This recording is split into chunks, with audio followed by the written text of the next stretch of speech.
Well, Donald Trump's Secretary of War says U.S. military is ready to carry out President's orders on Iran.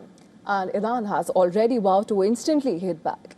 The fingers are on the trigger, but the diplomacy option is also open. Efforts are underway to diffuse tensions and prevent an all-out war.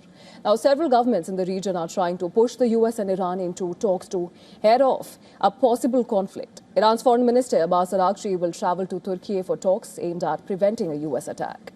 Reports say that Turkish diplomats have urged Tehran to offer concessions over its nuclear program to avert a conflict. Turkey's President Recep Tayyip Erdogan has also proposed a video conference between Trump and his Iranian counterpart, Masoud Pezeshkian. Araghchi's visit comes against a backdrop of urgent international diplomacy and increasingly aggressive threats from both sides. The U.S. Secretary of War, Pete Hegseth, said at a cabinet meeting that his department would be able to deliver on any military instructions given by Trump.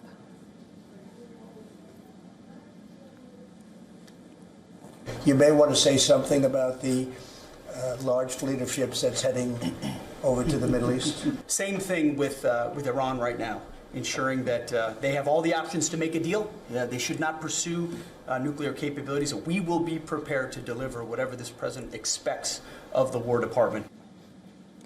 Well, U.S. has gathered a massive military force in the region, but reports say that Trump is still considering his options. U.S. has increased its naval presence in the Middle East to 10 warships, including the aircraft carrier USS Abraham Lincoln.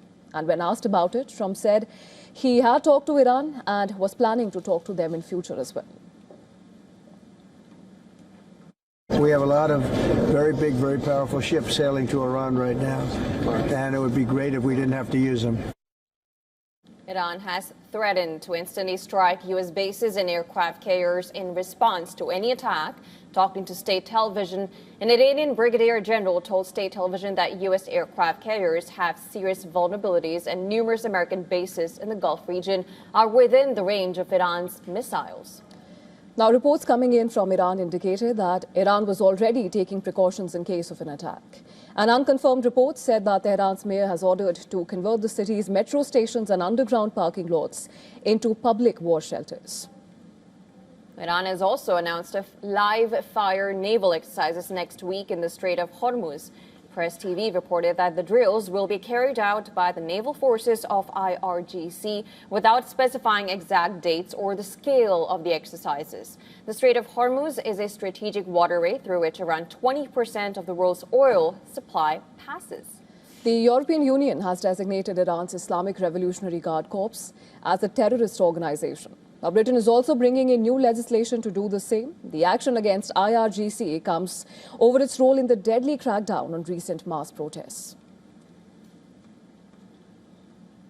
In Iran, horrific crackdown on protesters has come at a heavy human cost. The EU already has sweeping sanctions in place, and today ministers agreed to designate Iran Revolutionary Guard as a terrorist organization. This will put them on the same footing with Daesh, Hamas, Hezbollah, Al-Qaeda. Those who operate through terror must be treated as terrorists. Meanwhile, Russia is ready to evacuate its staff from Iran's Bushehr nuclear power plant if necessary. Hundreds of Russians were working at the facility which Moscow built for Iran. The facility is Iran's only operating nuclear power plant, and it was not targeted by U.S. during strike on Iran's nuclear facilities in June last year.